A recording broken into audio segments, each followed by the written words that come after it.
The Book of Joshua, Chapter 1. After the death of Moses the servant of the Lord said to Joshua son of Nun, Moses' aide, Moses my servant is dead. Now then, you and all these people, get ready to cross the Jordan River into the land I am about to give to them, to the Israelites. I will give you every place where you set your foot, as I promised Moses. Your territory will extend from the desert to Lebanon, and from the great river, the Euphrates, all the Hittite country to the great sea on the west. No one will be able to stand up against you all the days of your life. As I was with Moses, so I will be with you. I will never leave you nor forsake you. Be strong and courageous, because you will lead these people to inherit the land I swore to their forefathers to give them. Be strong and very courageous. Be careful to obey all the law my servant Moses gave you. Do not turn from it to the right or to the left, that you may be successful wherever you go.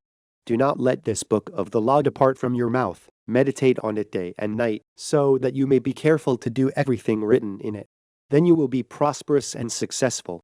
Have I not commanded you? Be strong and courageous. Do not be terrified, do not be discouraged, for the Lord your God will be with you wherever you go. So Joshua ordered the officers of the people, Go through the camp and tell the people, Get your supplies ready. 3 days from now you will cross the Jordan here to go in and take possession of the land the Lord your God is giving you for your own. But to the Reubenites, the Gadites, and the half-tribe of Manasseh, Joshua said, Remember the command that Moses the servant of the Lord gave you. The Lord your God is giving you rest and has granted you this land. Your wives, your children, and your livestock may stay in the land that Moses gave you east of the Jordan. But all your fighting men, fully armed, must cross over ahead of your brothers. You are to help your brothers until the Lord gives them rest, as he has done for you, and until they too have taken possession of the land that the Lord your God is giving them. After that, you may go back and occupy your own land, which Moses the servant of the Lord gave you east of the Jordan toward the sunrise. Then they answered Joshua, Whatever you have commanded us we will do, and wherever you send us we will go. Just as we fully obeyed Moses, so we will obey you. Only may the Lord your God be with you as he was with Moses. Whoever rebels against your word and does not obey your words, whatever you may command them, will be put to death. Only be strong and courageous. Chapter 2. Then Joshua son of Nun secretly sent to spies from Shittim. Go, look over the land, he said, especially Jericho. So they went and entered the house of a prostitute named Rahab and stayed there.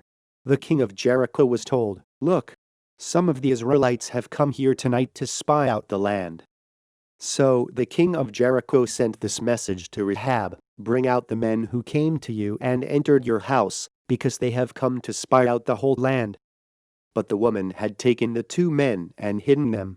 She said, Yes, the men came to me, but I did not know where they had come from. At dusk, when it was time to close the city gate, the men left. I don't know which way they went. Go after them quickly.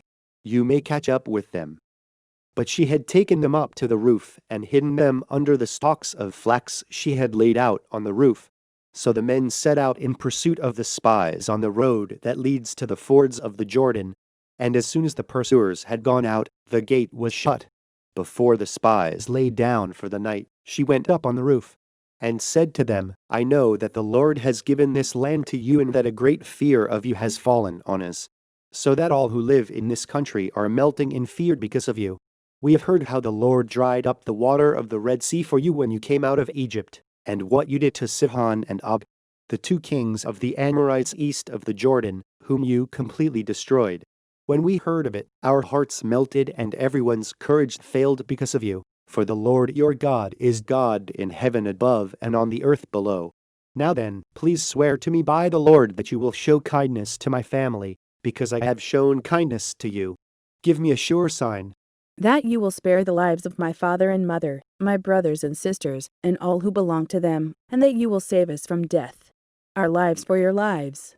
The men assured her, If you don't tell what we are doing, we will treat you kindly and faithfully when the Lord gives us the land. So she let them down by a rope through the window, for the house she lived in was part of the city wall. Now she had said to them, Go to the hills so the pursuers will not find you. Hide yourselves there 3 days until they return, and then go on your way. The men said to her, This oath you made us swear will not be binding on us. unless, when we enter the land, you have tied this scarlet cord in the window through which you let us down, and unless you have brought your father and mother, your brothers and all your family into your house.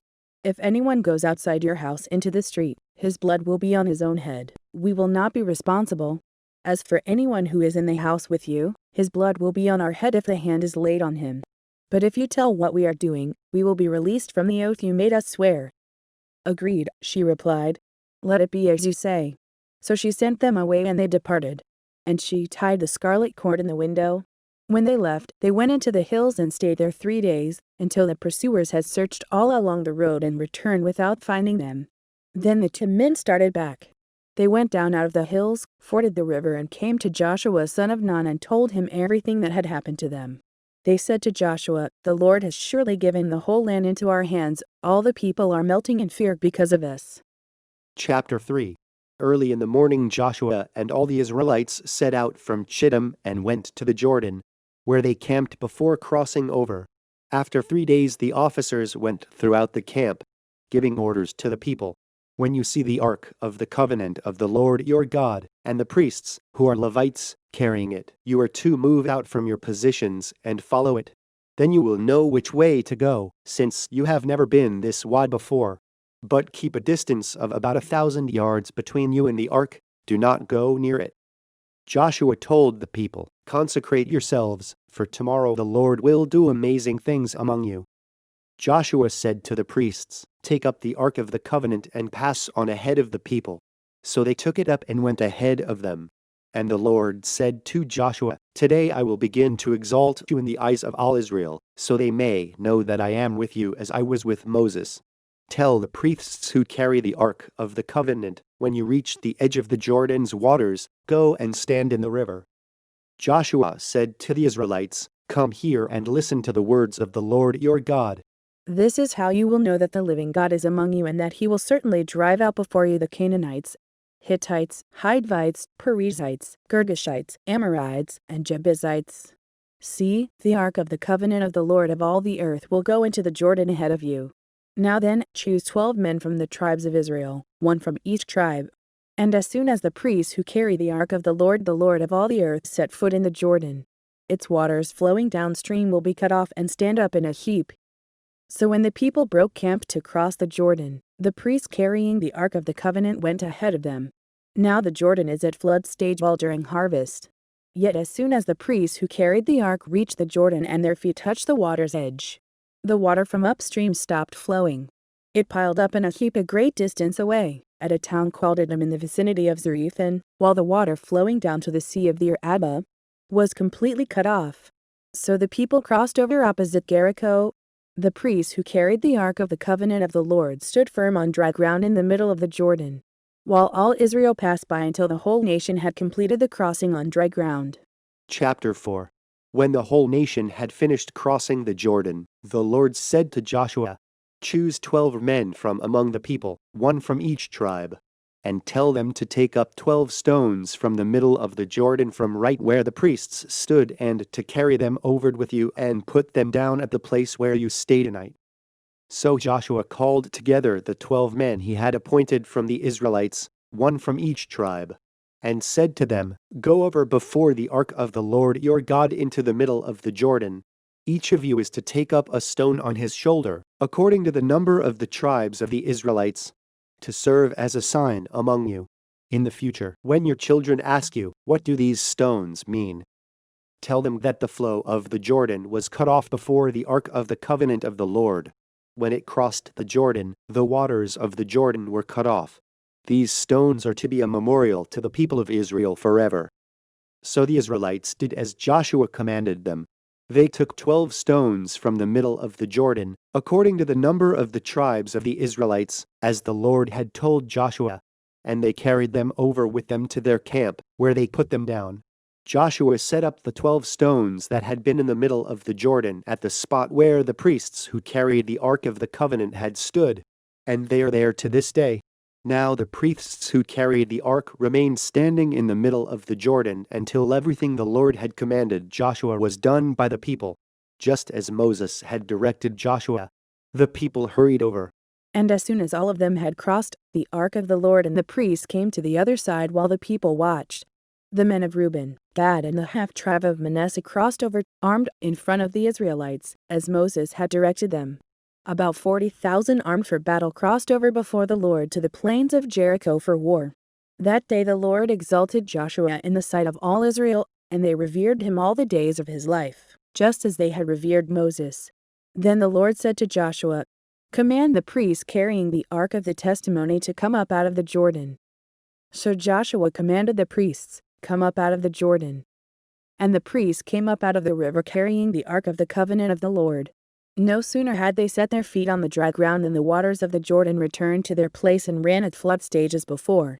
On the 10th day of the first month the people went up from the Jordan and camped at Gilgal on the eastern border of Jericho.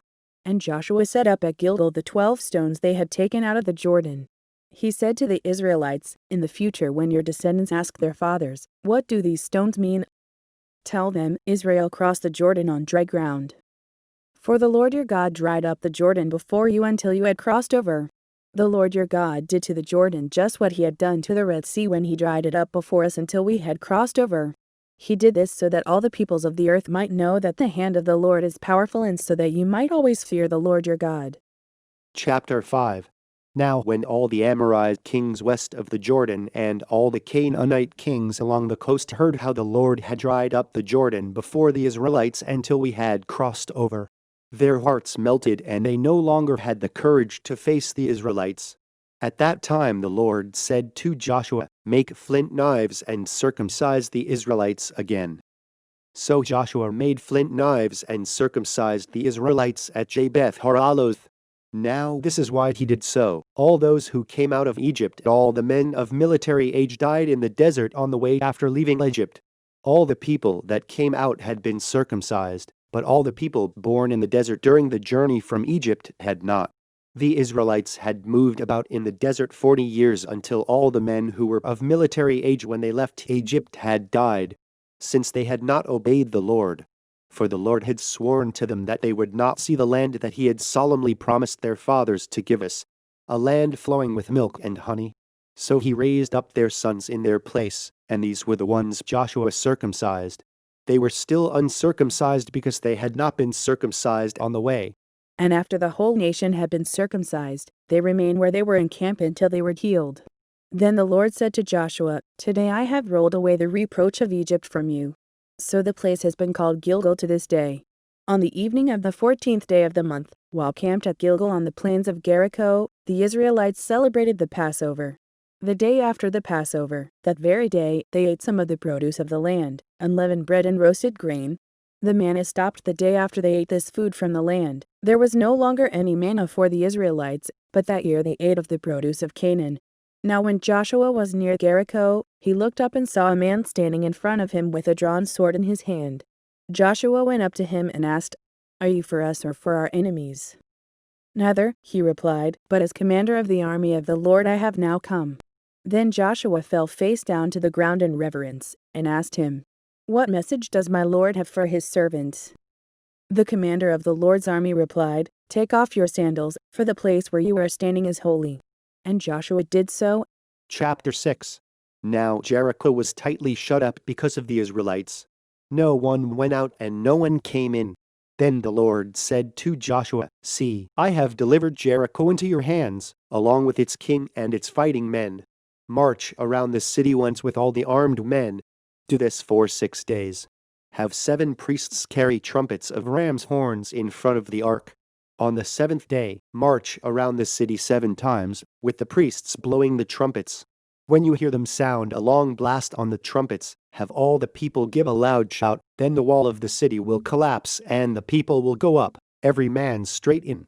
So Jeshua son of Nun called the priests and said to them, "Take up the ark of the covenant of the Lord and have 7 priests carry trumpets in front of it."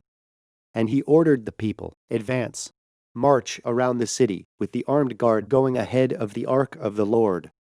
When Joshua had spoken to the people, the 7 priests carrying the 7 trumpets before the Lord went forward, blowing their trumpets, and the ark of the Lord's covenant followed them. The armed guard marched ahead of the priests who blew the trumpets, and the rear guards followed the ark. All this time the trumpets were sounding. But Joshua had commanded the people, "Do not give a war cry, do not raise your voices, do not say a word until the day I tell you to shout. Then shout." So he had the ark of the Lord carried around the city, circling it once. Then the people returned to camp and spent the night there. Joshua got up early the next morning, and the priests took up the ark of the Lord. The 7 priests carrying the 7 trumpets went forward, marching before the ark of the Lord and blowing the trumpets. The armed men went ahead of them, and the rear guards followed the ark of the Lord, while the trumpets kept sounding.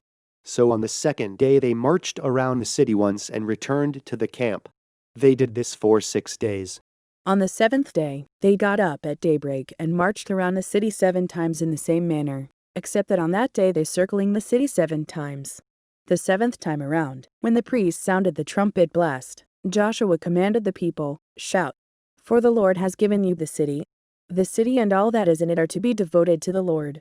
Only Rahab the prostitute and all who are with her in her house shall be spared, because she hid the spies we sent. But keep away from the devoted things, so that you will not bring about your own destruction by taking any of them.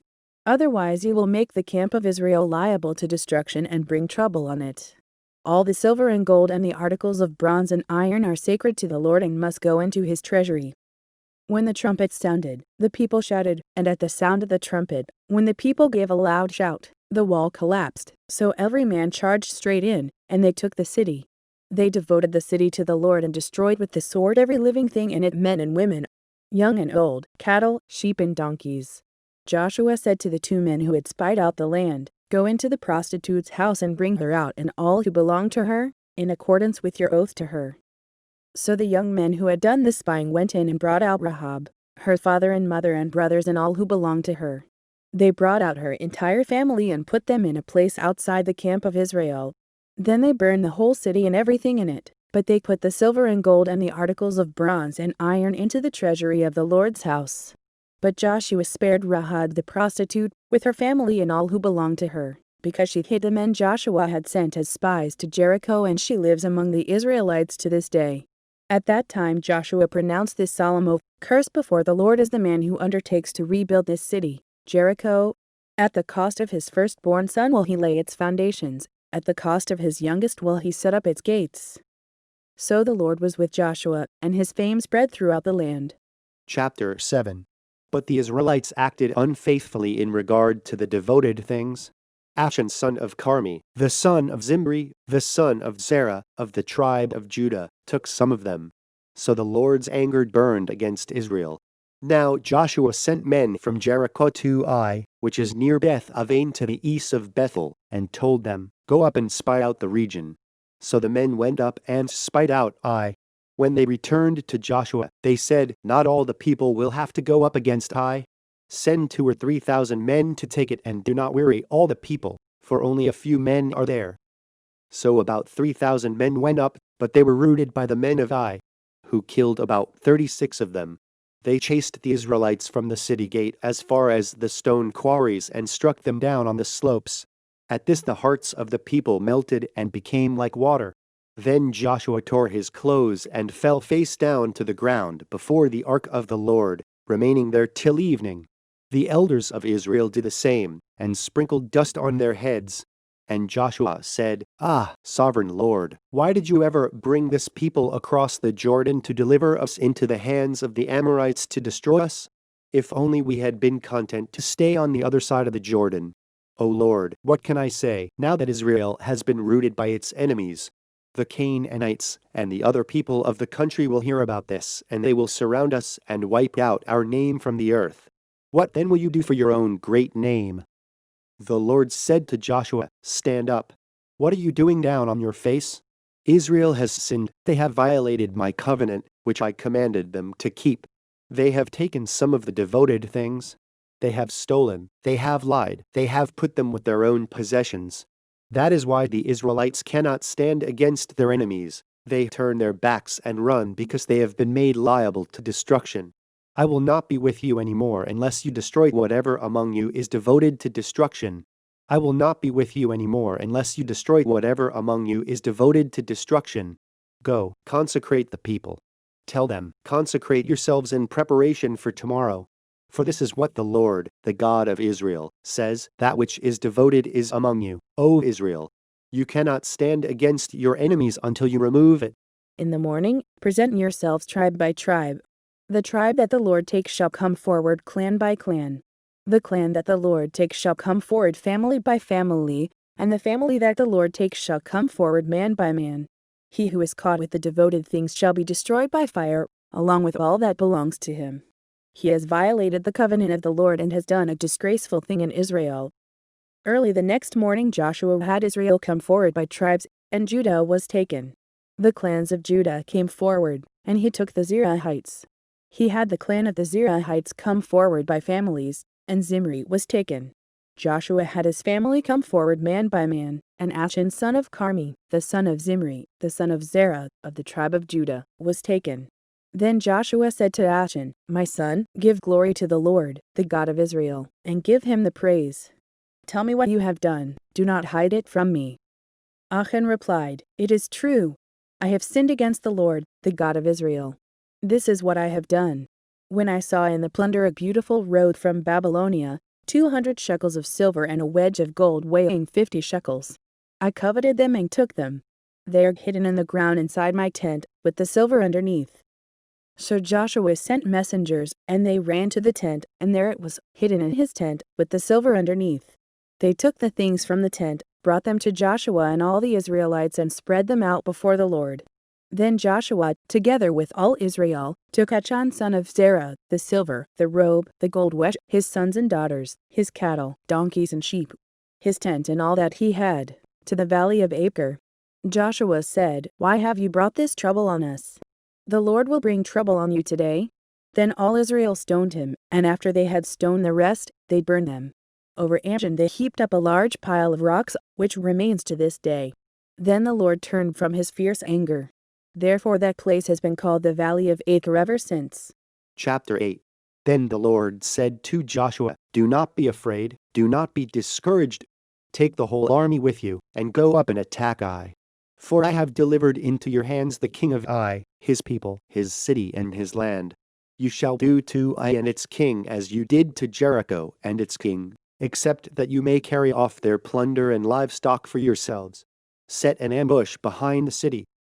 So Joshua and the whole army moved out to attack Ai. He chose 30,000 of his best fighting men and sent them out at night.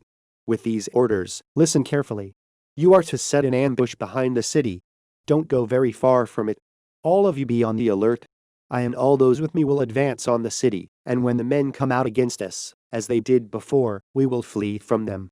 They will pursue us until we have lured them away from the city, for they will say, "They are running away from us as they did before." So when we flee from them, you are to rise up from ambush and take the city. The Lord your God will give it into your hand. When you have taken the city, set it on fire. Do what the Lord has commanded. See to it, you have my orders. Then Joshua sent them off, and they went to the place of ambush and lay in wait between Bethel and Ai, to the west of Ai. But Joshua spent that night with the people. Early the next morning Joshua mustered his men, and he and the leaders of Israel marched before them to Ai. The entire force that was with him marched up and approached the city and arrived in front of it. They set up camp north of Ai, with the valley between them and the city. Joshua had taken about 5,000 men and set them in ambush between Bethel and Ai, to the west of the city. They had the soldiers take up their positions, all those in the camp to the north of the city and the ambush to the west of it. That night Joshua went into the valley. When the king of Ai saw this, he and all the men of the city hurried out early in the morning to meet Israel in battle at a certain place overlooking the Arabah. But he did not know that an ambush had been set against him behind the city. Joshua and all Israel let themselves be driven back before them, and they fled toward the desert. All the men of Ai were called to pursue them, and they pursued Joshua and were lured away from the city. Not a man remained in Ai or Bethel who did not go after Israel.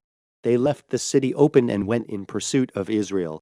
Then the Lord said to Joshua, "Hold out toward Ai the javelin that is in your hand, for into your hand I will deliver the city."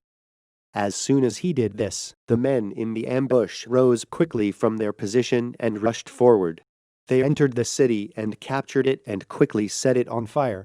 The men of Ai looked back and saw the smoke of the city rising against the sky, but they had no chance to escape in any direction. For the Israelites who had been fleeing toward the desert had turned back against their pursuers. For when Joshua and all Israel saw that the ambush had taken the city and that smoke was going up from the city, they turned around and attacked the men of Ai. The men of the ambush also came out of the city against them, so that they were caught in the middle, with Israelites on both sides. Israel cut them down, leaving them neither survivors nor fugitives. But they took the king of Ai alive and brought him to Joshua. When Israel had finished killing all the men of Ai in the fields and in the desert where they had chased them, and when every one of them had been put to the sword, all the Israelites returned to Ai and killed those who were in it. 12,000 men and women fell that day, all the people of Ai. For Joshua did not draw back the hand that had out his javelin until he had destroyed all who lived in Ai. But Israel did carry off for themselves the livestock and plunder of this city, as the Lord had instructed Joshua. So Joshua burned Ai and made it a permanent heap of ruins, a desolate place to this day. He hung the king of Ai on a tree and left him there until evening. At sunset, Joshua ordered them to take his body from the tree and throw it down at the entrance of the city gate. And they raised a large pile of rocks over it, which remains to this day. Then Joshua built on Mount Ebal an altar to the Lord, the God of Israel, as Moses the servant of the Lord had commanded the Israelites. He built it according to what is written in the book of the law of Moses, an altar of uncut stones, on which no iron tool had been used. On it they offered to the Lord burnt offerings and sacrificed fellowship offerings. There, in the presence of the Israelites, Joshua copied on stones the law of Moses, which he had written. All Israel, aliens and citizens alike, with their elders, officials and judges, were standing on both sides of the Ark of the Covenant of the Lord, facing those who carried it, the priests, who were Levites. Half of the people stood in front of Mount Gerizim and half of them in front of Mount Ebal, as Moses the servant of the Lord had formerly commanded when he gave instructions to bless the people of Israel. Afterward, Joshua read all the words of the law, the blessings, and the curses, just as it is written in the book of the law. There was not a word of all that Moses had commanded that Joshua did not read to the whole assembly of Israel, including the women and children, and the aliens who lived among them. Chapter 9. Now when all the kings west of the Jordan heard about these things, those in the hill country, in the western foothills, and along the entire coast of the Great Sea as far as Lebanon, they came together to make war against Joshua and Israel. However, when the people of Gibeon heard what Joshua had done to Jericho and Ai, they resorted to a ruse. They went as a delegation whose donkeys were loaded with worn-out sacks and old wineskins, cracked and mended. The men put worn and patched sandals on their feet and wore old clothes. All the bread of their food supply was dry and moldy. Then they went to Joshua in the camp at Gilgal and said to him and the men of Israel, "We have come from a distant country, make a treaty with us." The men of Israel said to the Hivites, "But perhaps you live near us. How then can we make a treaty with you?" "We are your servants," they said to Joshua. But Joshua asked, "Who are you and where do you come from?" They answered, "Your servants have come from a very distant country because of the fame of the Lord your God. For we have heard reports of him, all that he did in Egypt, and all that he did to the two kings of the Amorites east of the Jordan, Sihon king of Heshbon, and Og king of Bashan, who reigned in Ashtaroth. And our elders and all those living in our country said to us, 'Take provisions for your journey, go and meet them and say to them, "We are your servants, make a treaty with us." This bread of ours was warm when we packed it at home on the day we left to come to you. But now see how dry and moldy it is. And these wineskins that we filled were new, but see how cracked they are. And our clothes and sandals are worn out by the very long journey." The men of Israel sampled their provisions but did not inquire of the Lord. Then Joshua made a treaty of peace with them to let them live, and the leaders of the assembly ratified it by oath. 3 days after they made the treaty with the Gibeonites, the Israelites heard that they were neighbors, living near them. So the Israelites set out and on the 3rd day came to their cities, Gibeon, Kephirah, Beeroth, and Kiriath Jearim. But the Israelites did not attack them, because the leaders of the assembly had sworn an oath to them by the Lord, the God of Israel. The whole assembly grumbled against the leaders. But all the leaders answered, "We have given them our oath by the Lord, the God of Israel, and we cannot touch them now." This is what we will do to them. We will let them live, so that wrath will not fall on us for breaking the oath we swore to them." They continued, "Let them live, but let them be wickeders and water carriers for the entire community." So the leader's promise to them was kept. Then Joshua summoned the Gibeonites and said, "Why did you deceive us by saying, 'We live a long way from you,' while actually you live near us? You are now under a curse. You will never cease to serve as wickeders and water carriers for the house of my God." They answered Joshua, "Your servants were clearly told how the Lord your God had commanded his servant Moses to give you the whole land and to wipe out all its inhabitants from before you. So we feared for our lives because of you, and that is why we did this. We are now in your hands. Do to us whatever seems good and right to you." So Joshua saved them from the Israelites, and they did not kill them. That day he made the Gibeonites woodcutters and water carriers for the community and for the altar of the Lord at the place the Lord would choose. And that is what they are to this day. Chapter 10. Now Adonizedek king of Jerusalem heard that Joshua had taken Ai and totally destroyed it, doing to Ai and its king as he had done to Jericho and its king, and that the people of Gibeon had made a treaty of peace with Israel and were living near them. He and his people were very much alarmed at this, because Gibeon was an important city, like one of the royal cities. It was larger than Ai, and all its men were good fighters. So Adonizedek king of Jerusalem appealed to Hoham king of Hebron, Piram king of Jarmuth, Jaziah king of Lachish, and Debir king of Eglon. "Come up and help me attack Gibeon," he said, "because it has made peace with Joshua and the Israelites." Then the 5 kings of the Amorites, the kings of Jerusalem, Hebron, Jarmuth, Lachish, and Eglon, joined forces. They moved up with all their troops and took up positions against Gibeon and attacked it. The Gibeonites then sent word to Joshua in the camp at Gilgal, "Do not abandon your servants. Come up to us quickly and save us. Help us, because all the Amorite kings from the hill country have joined forces against us." So Joshua marched up from Gilgal with his entire army, including all the best fighting men. The Lord said to Joshua, "Do not be afraid of them. I have given them into your hand. Not one of them will be able to withstand you." After an all-night march from Gilgal, Joshua took them by surprise. The Lord threw them into confusion before Israel, who defeated them in a great victory at Gibeon. Israel pursued them along the road going up to Beth-horon, and cut them down all the way to Azekah and Makdah. As they fled before Israel on the road down from Beth-horon to Azekah, the Lord hurled large hailstones down on them from the sky. And more of them died from the hailstones than were killed by the swords of the Israelites. On the day the Lord gave the Amorites over to Israel, Joshua said to the Lord in the presence of Israel, "O sun, stand still over Gibeon, O moon, over the valley of Aijalon." So the sun stood still, and the moon stopped, till the nation avenged itself on its enemies, as it is written in the book of Jashar. The sun stopped in the middle of the sky and delayed going down about a full day. There has never been a day like it before or since, a day when the Lord listened to a man. Surely the Lord was fighting for Israel. Then Joshua returned with all Israel to the camp at Gilgal. Now the 5 kings had fled and hidden in the cave at Makdah. When Joshua was told that the 5 kings had been found hiding in the cave at Makdah, he said, "Roll large rocks up to the mouth of the cave, and post some men there to guard it. But don't stop. Pursue your enemies, attack them from the rear, and don't let them reach their cities, for the Lord your God has given them into your hand." So Joshua and the Israelites destroyed them completely, almost to a man, but the few who were left reached their fortified cities.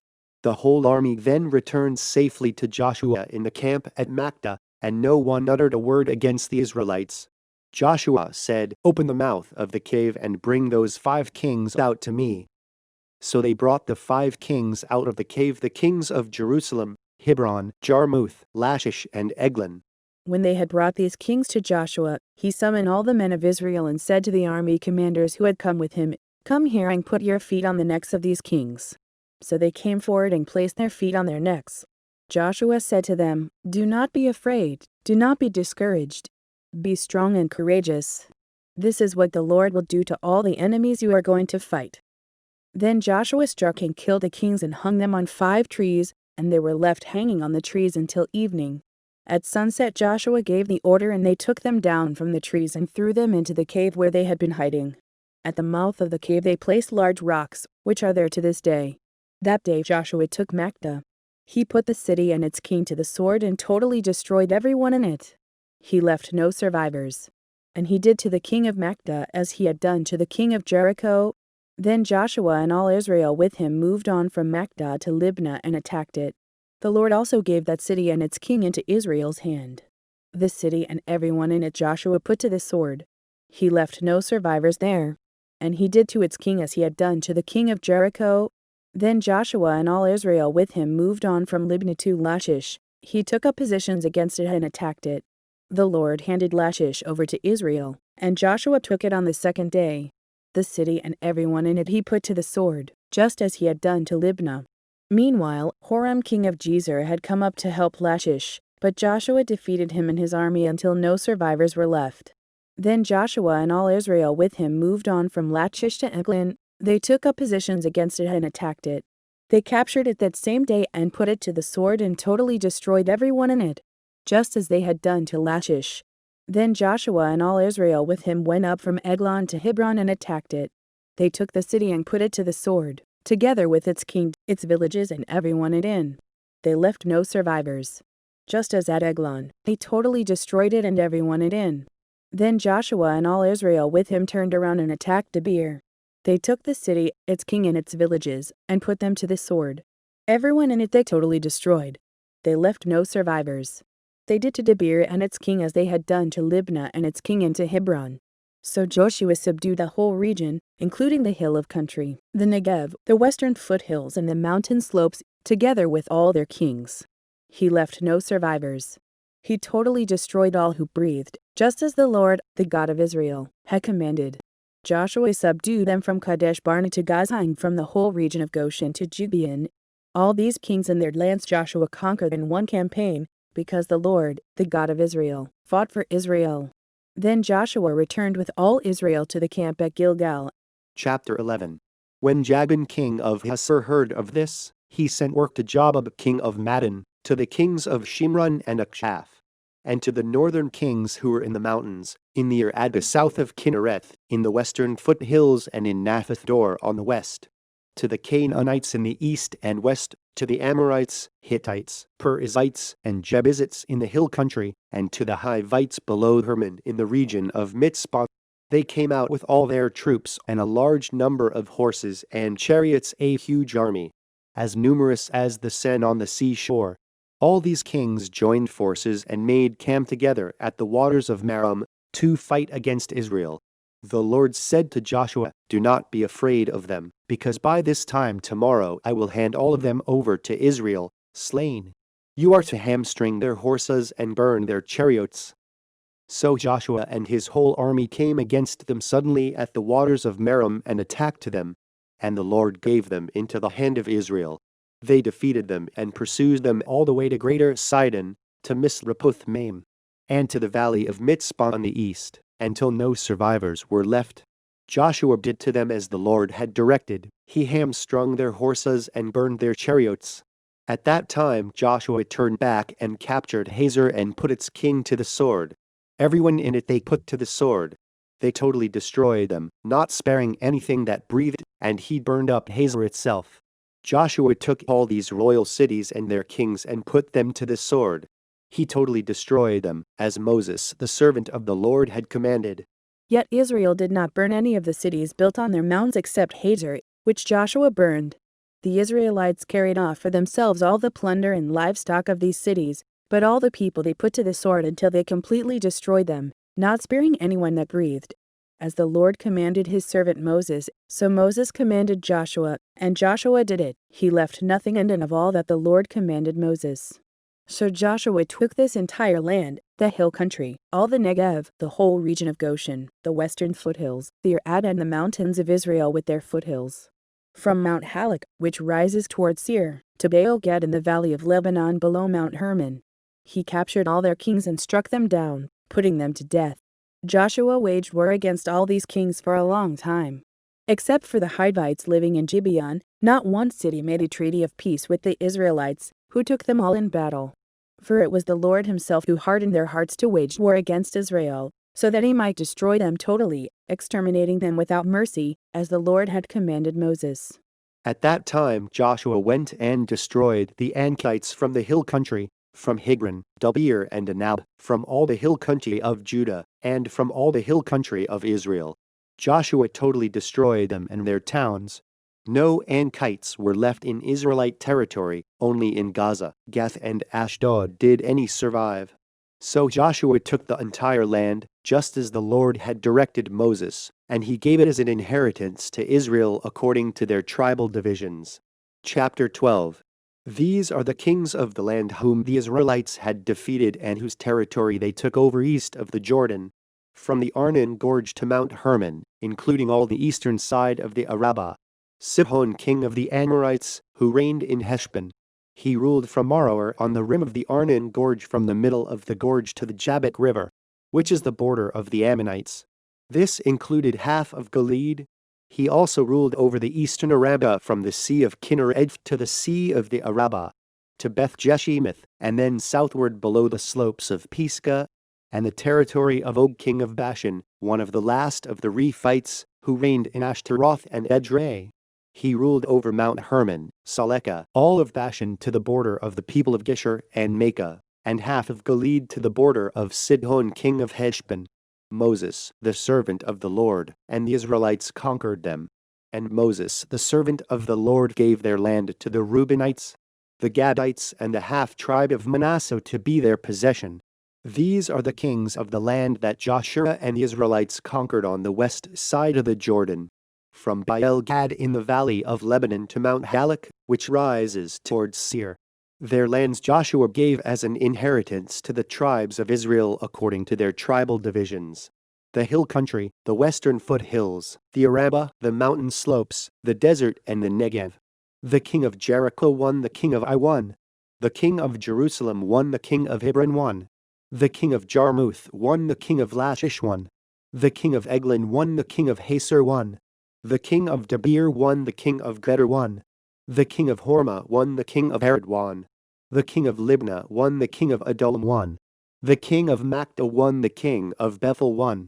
The king of Tapua won, the king of Hepher won. The king of Aphek won, the king of Lasharon won. The king of Madon won, the king of Hasor won. The king of Shimron Maron won, the king of Akshaph won. The king of Tanakh won, the king of Megiddo won. The king of Kedesh won, the king of Jonaim in Carmel won. The king of Dor won, the king of Goim in Gilgal won. The king of Tirzah won, 31 kings in all. Chapter 13. When Joshua was old and well advanced in years, the Lord said to him, "You are very old, and there are still very large areas of land to be taken over. This is the land that remains, all the regions of the Philistines and Geshurites, from the Sheba River on the east of Egypt to the territory of Ekron on the north, all of it counted as Canaanite, the territory of the 5 Philistine rulers in Gaza, Ashdod, Ashkelon, Gath, and Ekron, that of the Avites. From the south, all the land of the Canaanites, from Ar of the Sidonians as far as Aphek, the region of the Amorites, the area of the Gebalites, and all Lebanon to the east, from Baal-Gad below Mount Hermon to Labo Hamath. As for all the inhabitants of the mountain regions from Lebanon to Misrapoth Maim, that is, all the Sidonians, I myself will drive them out before the Israelites. Be sure to allocate this land to Israel for an inheritance, as I have instructed you, and divide it as an inheritance among the 9 tribes and half of the tribe of Manasseh. The other half of Manasseh, the Reubenites and the Gadites, had received the inheritance that Moses had given them east of the Jordan, as he, the servant of the Lord, had assigned it to them. It extended from Aroer on the rim of the Arnon Gorge, and from the town in the middle of the gorge, and included the whole plateau of Medeba as far as Dibon, and all the towns of Sihon king of the Amorites, who ruled in Heshbon, out to the border of the Ammonites. It also included Gilead, the territory of the people of Geshur and Makah, all of Mount Hermon, and all Bashan as far as Salekah, that is, the whole kingdom of Og in Bashan, who had reigned in Ashtaroth and Edrei and had survived as one of the last of the Rephites. Moses had defeated them and taken over their land. But the Israelites did not drive out the people of Geshur and Makah, So they continue to live among the Israelites to this day. But to the tribe of Levi he gave no inheritance, since the offerings made by fire to the Lord, the God of Israel, are their inheritance, as he promised them. This is what Moses had given to the tribe of Reuben, clan by clan. The territory from Aroer on the rim of the Arnon Gorge, and from the town in the middle of the gorge, and the whole plateau past Medeba, to Heshbon and all its towns on the plateau, including Dibon, Bamoth Baal, Beth Baal Meon, Jehaz, Kedemoth, Mephoth, Kiriathaim, Sibmah, Jereth Shahar on the hill in the valley, Beth Peor, the slopes of Pisgah, and Beth Jeshemoth, all the towns on the plateau and the entire realm of Sihon king of the Amorites, who ruled at Heshbon. Moses had defeated him and the Midianite chiefs, Evi, Rechem, Zur, Hur and Reba princes allied with Sihon who lived in that country. In addition to those slain in battle, the Israelites had put to the sword Balaam son of Beor, who practiced divination. The boundary of the Reubenites was the bank of the Jordan. These towns and their villages were the inheritance of the Reubenites, clan by clan. This is what Moses had given to the tribe of Gad, clan by clan. The territory of Jazer, all the towns of Gilead and half the Ammonite country as far as Aroer, near Reba, and from Heshbon to Ramoth Mitzpah and Betonim, and from Mahanaim to the territory of Debir. And in the valley, Beth Arom, Beth Nimrah, Succoth and Zaphon with the rest of the realm of Sihon king of Heshbon. These towns and their villages were the inheritance of the Gadites, clan by clan. This is what Moses had given to the half-tribe of Manasseh, that is, to half the family of the descendants of Manasseh, clan by clan. The territory extending from Mahanaim and including all of Bashan, the entire realm of Og king of Bashan, all the settlements of Jer in Bashan, 60 towns. Half of Gilead, and Ashtaroth and Edrei. This was for the descendants of Machir son of Manasseh for half of the sons of Machir, clan by clan. This is the inheritance Moses had given when he was in the plains of Moab across the Jordan east of Jericho. But to the tribe of Levi, Moses had given no inheritance. The Lord, the God of Israel, is their inheritance, as he promised them. Chapter 14. Now these are the areas the Israelites received as an inheritance in the land of Canaan, which Eleazar the priest, Joshua son of Nun, and the heads of the tribal clans of Israel allotted to them. Their inheritances were assigned by lot to the 9½ tribes, as the Lord had commanded through Moses. Moses had granted the 2½ tribes their inheritance east of the Jordan, but had not granted the Levites an inheritance among the rest. For the sons of Joseph had become to tribes Manasseh and Ephraim. The Levites received no share of the land but only towns to live in, with pasture lands for their flocks and herds. So the Israelites divided the land, just as the Lord had commanded Moses. Now the men of Judah approached Joshua at Gilgal, and Caleb son of Jephunneh the Kenizzite said to him, "You know what the Lord said to Moses the man of God at Kadesh Barnea about you and me.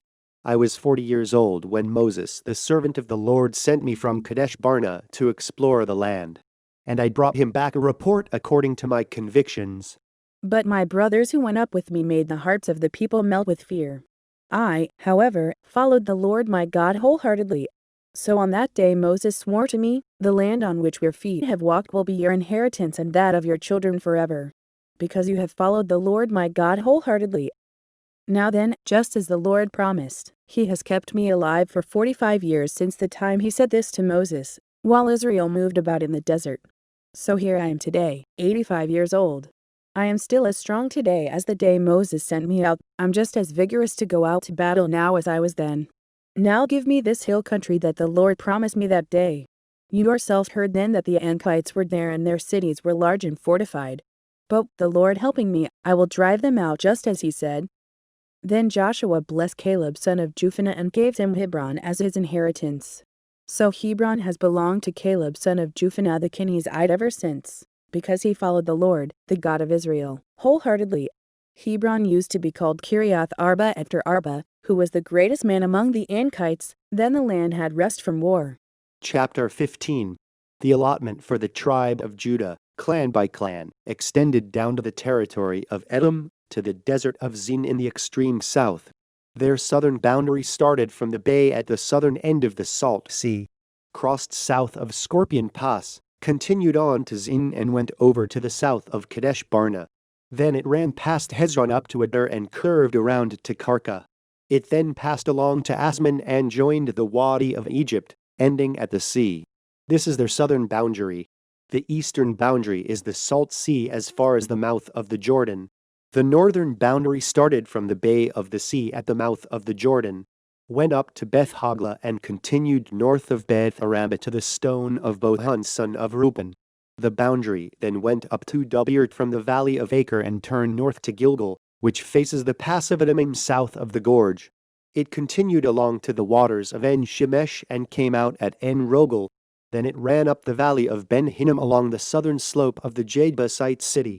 From there it climbed to the top of the hill west of the Hinnom Valley at the northern end of the valley of Rephaim. From the hilltop the boundary headed toward the spring of the waters of Nephtoah, came out at the towns of Mount Ephron, and went down toward Bala. Then it curved westward from Bala to Mount Seir, ran along the northern slope of Mount Jearim, continued down to Beth Shemesh, and crossed to Timnah. It went to the northern slope of Ekron, turned toward Shipkaran, passed along to Mount Bola and reached Jaganeel. The boundary ended at the sea. The western boundary is the coastline of the Great Sea. These are the boundaries around the people of Judah by their clans. In accordance with the Lord's command to him, Joshua gave to Caleb son of Jephunneh a portion in Judah Kiriath Arba, that is, Hebron. From Hebron, Caleb drove out the 3 Anakites Sheshai, Azhiman and Talmai, descendants of Anak. From there he marched against the people living in Debir. And Caleb said, I will give my daughter Apsah in marriage to the man who attacks and captures Kiriath Sefer. Othniel son of Kenaz, Caleb's brother, took it, so Caleb gave his daughter Achsah to him in marriage. One day when she came to Othniel, she urged him to ask her father for a field. When she got off her donkey, Caleb asked her, What can I do for you? She replied, Do me a special favor. Since you have given me land in the Negev, give me also springs of water. So Caleb gave her the upper and lower springs. This is the inheritance of the tribe of Judah, clan by clan. The southernmost towns of the tribe of Judah in the Negev toward the boundary of Edom were Kabzeel, Eder, Jahger, Kina, Damono, Adada, Kadesh, Hazer, Ifnan, Zip, Telem, Beleth, Hazer, Hadattah, Kiriath Hezron, Shema, Malada, Hazer Gada, Heshman, Beth Pelet, Hazer Shual, Beersheba, Biziothia, Bala, Azem, Eltolad, Kesel, Hormah, Ziklag, Madmana, Sansana, Libeth, Shilhim, and Rimmon, a total of 29 towns and their villages. In the western foothills, Eshtal, Zorah, Ashna, Zanoah, and Genim, Tapua, Enam, Jarmuth, Adullam, Soko, Azekah, Sharam, Adithaim, and Gedera, 14 towns and their villages. Zion, Hadashah, Mibilgad, Dilian, Mitzpah, Joktheel, Lashish, Baskath, Eglon, Kabin, Lamas, Kidlish, Gederoth, Beth Dagon, Nama, and Makda, 16 towns and their villages. Libnah, Ether, Ashan, Ittah, Ashna, Nesib, Keilah, Achib, and Marisha, 9 towns and their villages. Ekron, with its surrounding settlements and villages. West of Ekron, all that were in the vicinity of Ashdod, together with their villages. Ashdod, its surrounding settlements and villages, and Gaza, its settlements and villages, as far as the Wadi of Egypt and the coastline of the Great Sea. In the hill of country, Shamir, Jatir, Soko, Dana, Kiriath Sana, Anab, Eshtemo, Enim, Goshen, Holon, and Gilo, 11 towns and their villages. Arab, Duma, Eshin, Janim, Beth Tapua, Afika, Humta, Kiriath Arba, and Zir, 9 towns and their villages. Mayon, Carmel, Zip, Jeddah, Jezreel, Jakdim, Zanoah, Cain, Shibah, and Timnah, 10 towns and their villages. Hahul, Beth Zur, Geder, Marath, Beth Anath, and Eltekon, 6 towns and their villages. Kiriath Baal and Roba, 2 towns and their villages. In the desert, Beth Araba, Midian, Sakakah, Nibshan, the city of Sultan, and Gedi, 6 towns and their villages. Judah could not dislodge the Jebusites, who were living in Jerusalem. To this day the Jebusites live there with the people of Judah. Chapter 16. The allotment for Joseph began at the Jordan of Jericho, east of the waters of Jericho, and went up from there through the desert into the hill country of Bethel. It went on from Bethel, crossed over to the territory of the Arkites in Adaroth, descended westward to the territory of the Japhletites as far as the region of Lower Beth Horon and on to Gezer, ending at the sea. So Manasseh and Ephraim, the descendants of Joseph, received their inheritance. This was the territory of Ephraim, clan by clan. The boundary of their inheritance went from Adaroth-Adar in the east to Upper Beth Horon, and continued to the sea. From Machmetheth on the north it curved eastward to Tanath Shiloh, passing by it to Yanoah on the east. Then it went down from Yanoah to Ataroth and Nara, touched Jericho and came out at the Jordan. From Tappuah the border went west of the Kana ravine and ended at the sea. This was the inheritance of the tribe of the Ephraimites, clan by clan. It also included all the towns and their villages that were set aside for the Ephraimites within the inheritance of the Manassites. They did not dislodge the Canaanites living in Gezer. To this day the Canaanites live among the people of Ephraim but are required to do forced labor. Chapter 17.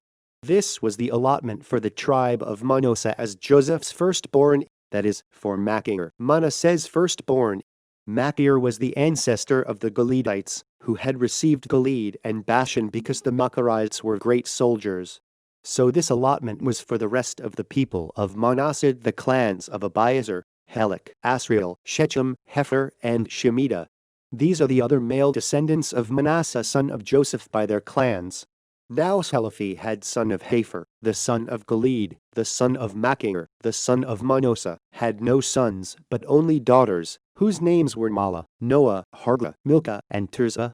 They went to Eleazar the priest, Joshua son of Nun, and the leaders and said, "The Lord commanded Moses to give us an inheritance among our brothers." So Joshua gave them an inheritance along with the brothers of their father, according to the Lord's command. Manasseh's share consisted of 10 tracts of land besides Gilead and Bashan east of the Jordan, because the daughters of the tribe of Manasseh received an inheritance among the sons. The land of Gilead belonged to the rest of the descendants of Manasseh. The territory of Manasseh extended from Asher to Machmetheth east of Shechem. The boundary ran southward from there to include the people living at En-Tappuah. Manasseh had the land of Tappuah, but Tappuah itself, on the boundary of Manasseh, belonged to the Ephraimites. Then the boundary continued south to the Kana ravine. There were towns belonging to Ephraim lying among the towns of Manasseh. But the boundary of Manasseh was the northern side of the ravine and ended at the sea. On the south the land belonged to Ephraim, on the north to Manasseh. The territory of Manasseh reached the sea and bordered Asher on the north and Issachar on the east. Within Issachar and Asher, Manasseh also had Beth-shan, Ibleam, and the people of Dor, Endor, Tanakh, and Megiddo, together with their surrounding settlements. Yet the Manassites were not able to occupy these towns, for the Canaanites were determined to live in that region. However, when the Israelites grew stronger, they subjected the Canaanites to forced labor but did not drive them out completely. The people of Joseph said to Joshua, "Why have you given us only one allotment and one portion for an inheritance? We are a numerous people and the Lord has blessed us abundantly." "If you are so numerous," Joshua answered, "and if the hill country of Ephraim is too small for you, go up into the forest and clear land for yourselves there in the land of the Perizzites and Rephate." The people of Joseph replied, "The hill of country is not enough for us, and all the Canaanites who live in the plain have iron chariots, both those in Beth-shan and its settlements and those in the valley of Jezreel." But Joshua said to the house of Joseph, to Ephraim and Manasseh, "You are numerous and very powerful. You will have not only one allotment, but the forested hill country as well. Clear it, and its farthest limits will be yours. Though the Canaanites have iron chariots and though they are strong, you can drive them out." Chapter 18. The whole assembly of the Israelites gathered at Shiloh and set up the tent of meeting there. The country was brought under their control, but there were still 7 Israelite tribes who had not yet received their inheritance. So Joshua said to the Israelites, "How long will you wait before you begin to take possession of the land that the Lord, the God of your fathers, has given you? Appoint 3 men from each tribe. I will send them out to make a survey of the land and to write a description of it, according to the inheritance of each. Then they will return to me. You are to divide the land into 7 parts. Judah is to remain in its territory on the south and the house of Joseph in its territory on the north. After you have written descriptions of the 7 parts of the land, bring them here to me and I will cast lots for you in the presence of the Lord our God. The Levites, however, do not get a portion among you, because the priestly service of the Lord is their inheritance. And Gad, Reuben and the half-tribe of Manasseh have already received their inheritance on the east side of the Jordan. Moses, the servant of the Lord, gave it to them.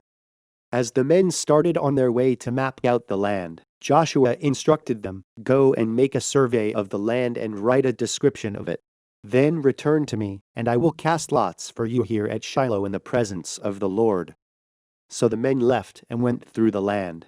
They wrote its description on a scroll, town by town, in 7 parts, and returned to Joshua in the camp at Shiloh. Joshua then cast lots for them in Shiloh in the presence of the Lord, and there he distributed the land to the Israelites according to their tribal divisions. The lot came up for the tribe of Benjamin, clan by clan. Their allotted territory lay between the tribes of Judah and Joseph. On the north side their boundary began at the Jordan, past the northern slope of Jericho and headed west into the hill of country, coming out at the desert of Beth-aven. From there it crossed to the south slope of Luz and went down to Ataroth-Addar on the hill south of Lower Beth-horon. From the hill facing Beth-horon on the south the boundary turned south along the western side and came out at Kiriath-Baal, a town of the people of Judah. This was the western side. The southern side began at the outskirts of Kiriath-Jearim on the west, and the boundary came out at the spring of the waters of Nephtoah. The boundary went down to the foot of the hill facing the valley of Ben Hinnom, north of the valley of Rephaim. It continued down the Hinnom valley along the southern slope of the Jebusite city and so to En-Rogel. It then curved north, went to En-Shemesh, continued to Jelilith, which faces the pass of Adummim, and ran down to the stone of Bohan son of Reuben. It continued to the northern slope of Beth-arabah and on down into the Arabah. It then went to the northern slope of Beth-hoglah and came out at the northern bay of the Salt Sea, at the mouth of the Jordan in the south. This was the southern boundary. The Jordan formed the boundary on the eastern side. These were the boundaries that marked out the inheritance of the clans of Benjamin on all sides. The tribe of Benjamin, clan by clan, had the following cities: Jericho, Beth-hoglah, Emed-Kaziz, Beth-arabah, Zemarim, Bethel, Avim, Perah, Ophrah, Kepharimoni, Ophni and Geba, 12 towns and their villages. Gibeon, Ramah, Beeroth, Mitzpah, Kephirah, Moza, Rechem, Urkiel, Tarala, Zelah, Halef, the Jebusite city Jerba and Kiriath, 14 towns and their villages. This was the inheritance of Benjamin for its clans. Chapter 19. The second lot came out for the tribe of Simeon, clan by clan. Their inheritance lay within the territory of Judah. It included Beersheba, Malada, Hazar Shual, Bala of Zem, El Toled, Bethuel, Hormah, Ziklag, Beth Markaboth, Hazar Susa, Beth Lebaneth and Shara, and 13 towns and their villages. Aim, Rumman, Ether, and Ashan for towns and their villages, and all the villages around these towns as far as Baalath Beer. This was the inheritance of the tribe of the Simeonites, clan by clan. The inheritance of the Simeonites was taken from the share of Judah, because Judah's portion was more than they needed. So the Simeonites received their inheritance within the territory of Judah. The third lot came up for Zebulun, clan by clan. The boundary of their inheritance went as far as Sarid. Going west it ran to Maralah, touched Dabasheth, and extended to the ravine near Jonaim. It turned east from Sarid toward the sunrise to the territory of Kisloth Tabor, and went on to Dabaroth and up to Japhia. Then it continued eastward to Gath-Hefer and Kazin. It came out at Rimmon and turned toward Meah. There the boundary went around on the north to Hanathan and ended at the valley of Itael. Included were Cadath, Nahalel, Shimron, Egala, and Bethlehem. There were 12 towns and their villages. These towns and their villages were the inheritance of Zebulun, clan by clan. The fourth lot came out for Issachar, clan by clan. Their territory included Jezreel, Keseloth, Shinim, Hapharaim, Sheen, Anaharath, Rabiah, Kishan, Ebez, Ranith, En-Ganim, En-Haddah, and Beth-Passes. The boundary touched Tabor, Shahazumi, and Beth-Shemesh, and ended at the Jordan. There were 16 towns and their villages. These towns and their villages were the inheritance of the tribe of Issachar, clan by clan. The fifth lot came out for the tribe of Asher, clan by clan. Their territory included Helkath, Hali, Beton, Akshaph, Olamelech, Amad and Mishal. On the west the boundary touched Carmel and Shihar-Libnath. It then turned east toward Beth-Dagon, touched Zebulun and the valley of Iptael, and went north to Beth-Emek and Neel, passing Kabul on the left. It went to Ebden, Reb, Hammon and Cana, as far as Greater Sidon. The boundary then turned back toward Ramah and went to the fortified city of Tyre, turned toward Hosa and came out at the sea in the region of Achib, Umah, Aphek and Rehab. There were 22 towns and their villages. These towns and their villages were the inheritance of the tribe of Asher, clan by clan. The sixth lot came out for Naphtali, clan by clan. Their boundary went from Heliphan the large tree in Zenanim, passing Adaminah and Jabneel to Lacham and ending at the Jordan. The boundary ran west through Osnat Tabor and came out at Hukok. It touched Zebulun on the south, Asher on the west and the Jordan on the east. The fortified cities were Zadim, Zur, Hamath, Rakath, Chinnerith, Adama, Ramah, Hazer, Kadesh, Edria, Unhanzer, Iron, Migdalel, Horem, Beth Anath and Beth Shemesh. There were 19 towns and their villages. These towns and their villages were the inheritance of the tribe of Naphtali, clan by clan. The seventh lot came out for the tribe of Dan, clan by clan. The territory of their inheritance included Zorah, Eshtal, Ir-Shemesh, Shalaban, Ajalon, Iphalah, Elon, Timnah, Ekron, Eltekah, Gibbethon, Baalath, Jehud, Ben-Abarak, Gath-Rimmon, Mejarkan and Rakon, with the area facing Joppa. But the Danites had difficulty taking possession of their territory, so they went up and attacked Leshem, took it, put it to the sword and occupied it. They settled in Leshem and named it Dan after their forefather. These towns and their villages were the inheritance of the tribe of Dan, clan by clan. When they had finished dividing the land into its allotted portions, the Israelites gave Joshua son of Nun an inheritance among them, as the Lord had commanded. They gave him the town he asked for, Timnath-Serah in the hill country of Ephraim, and he built up the town and settled there. These are the territories that Eleazar the priest, Joshua son of Nun, and the heads of the tribal clans of Israel assigned by lot at Shiloh in the presence of the Lord at the entrance to the tent of meeting. And so they finished dividing the land.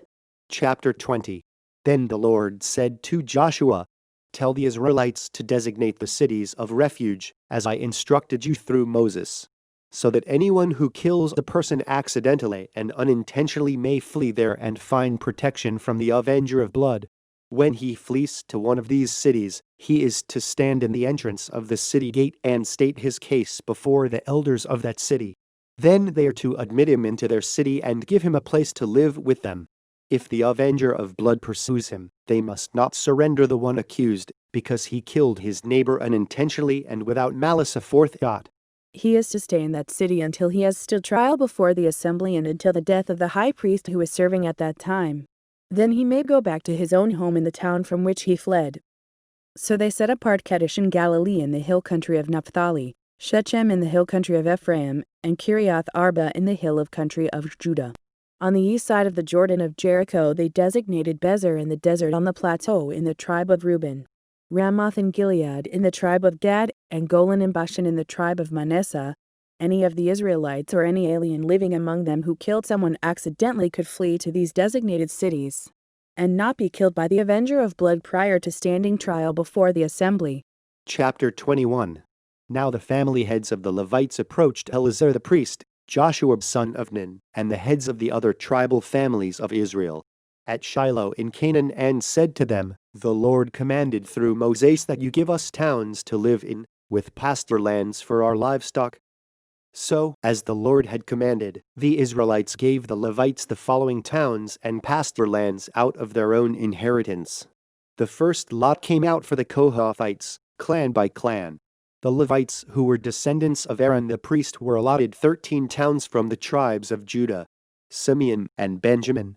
The rest of Kohath's descendants were allotted 10 towns from the clans of the tribes of Ephraim, Dan, and half of Manasseh. The descendants of Gershon were allotted 13 towns from the clans of the tribes of Issachar, Asher, Naphtali, and the half-tribe of Manasseh in Bashan. The descendants of Merari, clan by clan, received 12 towns from the tribes of Reuben, Gad, and Zebulun. So the Israelites allotted to the Levites these towns and their pasture lands, as the Lord had commanded through Moses.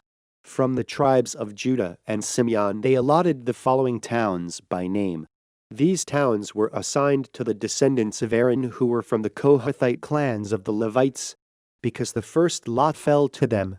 They gave them Kiriath Arba with its surrounding pastureland in the hill country of Judah. Arba was the forefather of Anak. But the fields and villages around the city they had given to Caleb son of Jephunneh as his possession. So to the descendants of Aaron the priest they gave Hebron Libnah, Jadir, Eshtemoa, Holon, Debir, Aim, Judah and Beth Shemesh, together with their pasture lands 9 towns from these 2 tribes.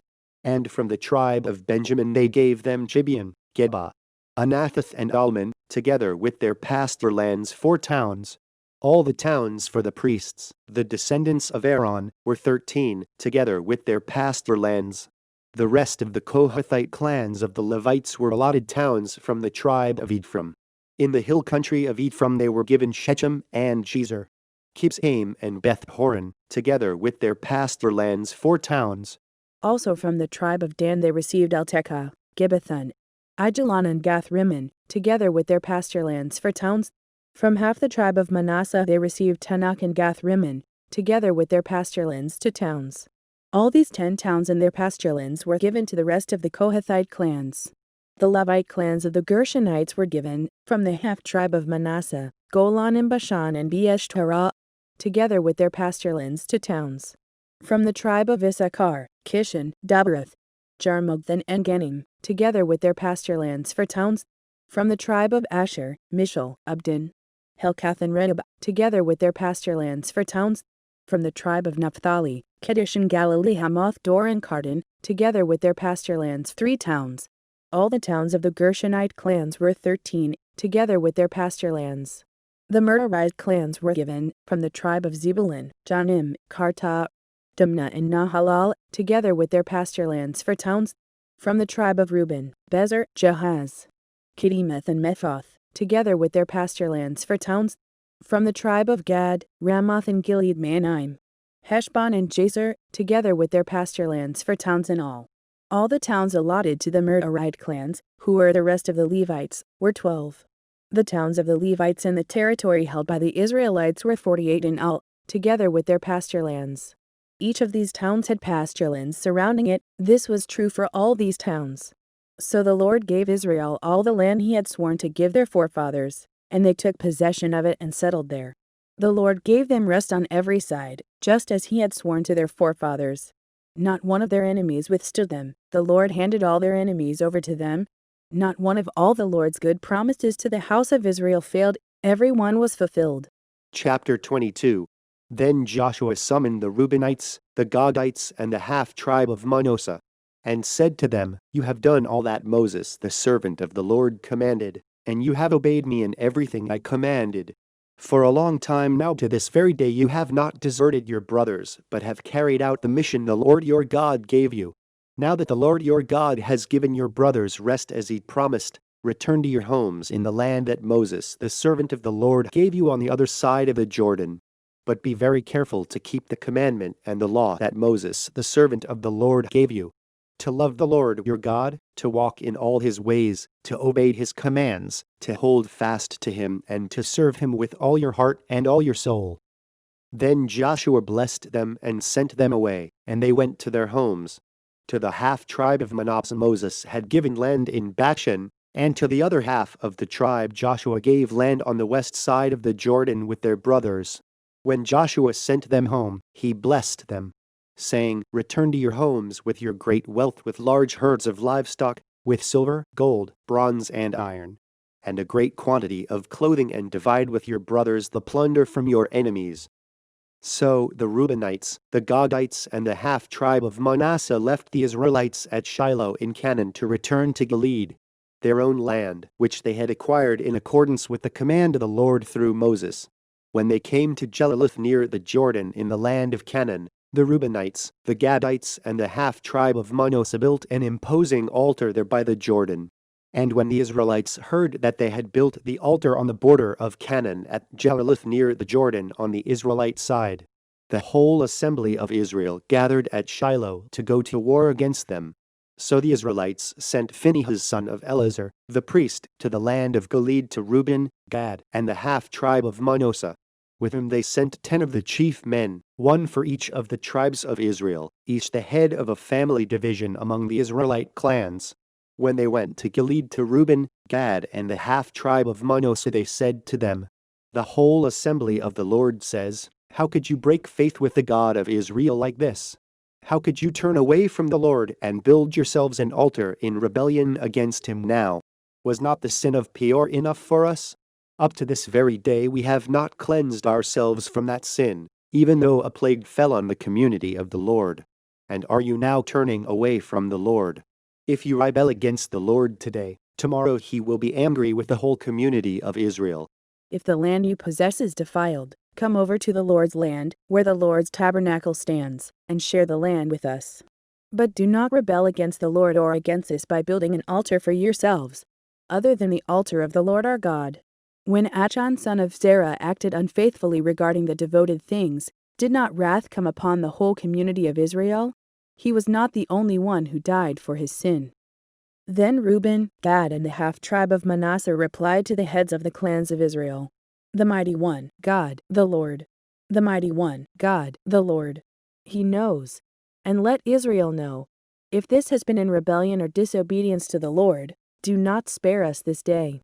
If we have built our own altar to turn away from the Lord and to offer burnt offerings and grain offerings, or to sacrifice fellowship offerings on it, may the Lord himself call us to account. No, we did it for fear that someday your descendants might say to ours, 'What do you have to do with the Lord, the God of Israel? The Lord has made the Jordan a boundary between us and you Reubenites and Gadites. You have no share in the Lord.' So your descendants might cause ours to stop fearing the Lord. That is why we said, 'Let us get ready and build an altar, but not for burnt offerings or sacrifices.' On the contrary, it is to be a witness between us and you and the generations that follow, that we will worship the Lord at his sanctuary with our burnt offerings, sacrifices, and fellowship offerings. Then in the future your descendants will not be able to say to ours, 'You have no share in the Lord.'" And we said, "If they ever say this to us, or to our descendants, we will answer, 'Look at the replica of the Lord's altar, which our fathers built, not for burnt offerings and sacrifices, but as a witness between us and you.' Far be it from us to rebel against the Lord and turn away from him today by building an altar for burnt offerings, grain offerings, and sacrifices, other than the altar of the Lord our God that stands before his tabernacle." When Phinehas the priest and the leaders of the community, the heads of the clans of the Israelites, heard that Reuben, Gad, and Manasseh had to say, they were pleased. And Phinehas son of Eleazar, the priest, said to Reuben, Gad, and Manasseh, "Today we know that the Lord is with us, because you have not acted unfaithfully toward the Lord in this matter. Now you have rescued the Israelites from the Lord's hand." Then Phinehas son of Eleazar, the priest, and the leaders returned to Canaan from their meeting with the Reubenites and Gadites in Gilead and reported to the Israelites. They were glad to hear the report and praised God. And they talked no more about going to warn against them to devastate the country where the Reubenites and the Gadites lived. And the Reubenites and the Gadites gave the altar this name, "A witness between us that the Lord is God." Chapter 23. After a long time had passed, and the Lord had given Israel rest from all their enemies around them, Joshua, by then old and well advanced in years, summoned all Israel, their elders, leaders, judges, and officials, and said to them, "I am old and well advanced in years. You yourselves have seen everything the Lord your God has done to all these nations for your sake. It was the Lord your God who fought for you. Remember how I have allotted as an inheritance for your tribes all the land of the nations that remain, the nations I conquered between the Jordan and the great sea in the west. The Lord your God himself will drive them out of your way. He will push them out before you, and you will take possession of their land, as the Lord your God promised you. Be very strong, be careful to obey all that is written in the book of the law of Moses, without turning aside to the right or to the left. Do not associate with these nations that remain among you. Do not invoke the names of their gods or swear by them. You must not serve them or bow down to them. But you are to hold fast to the Lord your God, as you have until now.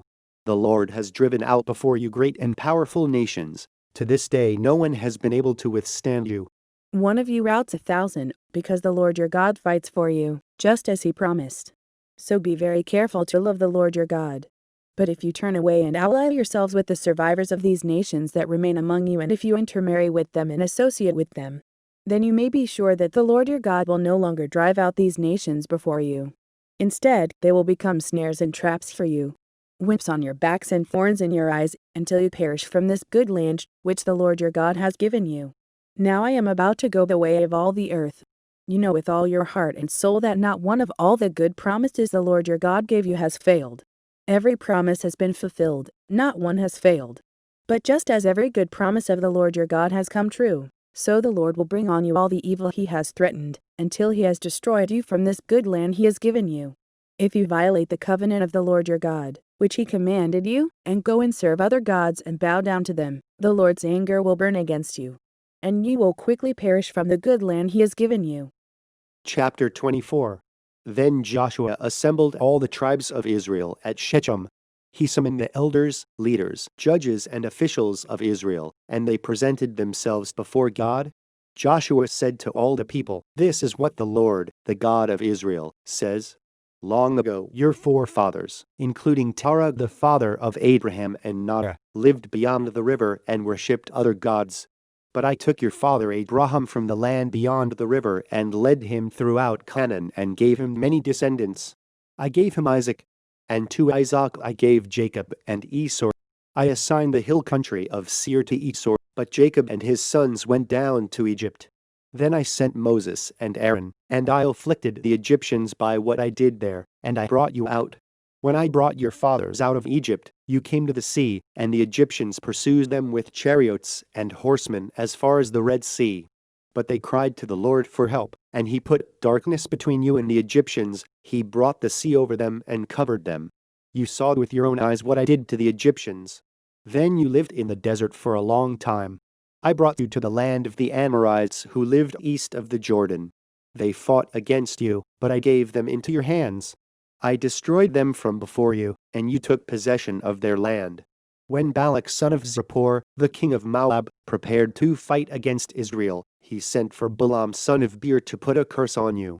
But I would not listen to Balaam, so he blessed you again and again, and I delivered you out of his hand. Then you crossed the Jordan and came to Jericho. The citizens of Jericho fought against you, as did also the Amorites, Perizzites, Canaanites, Hittites, Girgashites, Hivites, and Jebusites. But I gave them into your hands. I sent the hornet ahead of you, which drove them out before you, also the two Amorite kings. You did not do it with your own sword and bow. So I gave you a land on which you did not toil, and cities you did not build, and you live in them and eat from vineyards and olive groves that you did not plant. Now fear the Lord and serve him with all faithfulness. Throw away the gods your forefathers worshipped beyond the river and in Egypt, and serve the Lord. But if serving the Lord seems undesirable to you, then choose for yourselves this day whom you will serve, whether the gods your forefathers served beyond the river, or the gods of the Amorites in whose land you are living. But as for me and my household, we will serve the Lord." Then the people answered, "Far be it from us to forsake the Lord to serve other gods." It was the Lord our God himself who brought us and our fathers up out of Egypt, from that land of slavery, and performed those great signs before our eyes. He protected us on our entire journey and among all the nations through which we traveled. And the Lord drove out before us all the nations, including the Amorites, who lived in the land. We too will serve the Lord, because he is our God. Joshua said to the people, "You are not able to serve the Lord. He is a holy God. He is a jealous God. He will not forgive your rebellion and your sins. If you forsake the Lord and serve foreign gods, he will turn and bring disaster on you and make an end of you, after he has been good to you." But the people said to Joshua, "No, we will serve the Lord." Then Joshua said, "You are witnesses against yourselves that you have chosen to serve the Lord." "Yes, we are witnesses," they replied. "Now then," said Joshua, "throw away the foreign gods that are among you and yield your hearts to the Lord, the God of Israel." And the people said to Joshua, "We will serve the Lord our God and obey him." On that day Joshua made a covenant for the people, and there at Shechem he drew up for them decrees and laws. And Joshua recorded these things in the book of the law of God. Then he took a large stone and set it up there under the oak near the holy place of the Lord. "See," he said to all the people, "this stone will be a witness against us. It has heard all the words the Lord has said to us. It will be a witness against you if you are untrue to your God." Then Joshua sent the people away, each to his own inheritance. After these things, Joshua son of Nun, the servant of the Lord, died at the age of 110. And they buried him in the land of his inheritance, at Timnath-Serah in the hill country of Ephraim, north of Mount Gash. Israel served the Lord throughout the lifetime of Joshua and of the elders who outlived him and who had experienced everything the Lord had done for Israel. And Joseph's bones, which the Israelites had brought up from Egypt, were buried at Shechem in the tract of land that Jacob bought for 100 pieces of silver from the sons of Hamor, the father of Shechem. This became the inheritance of Joseph's descendants. And Eleazar son of Aaron died and was buried at Shibah, which had been allotted to his son Phinehas in the hill country of Ephraim,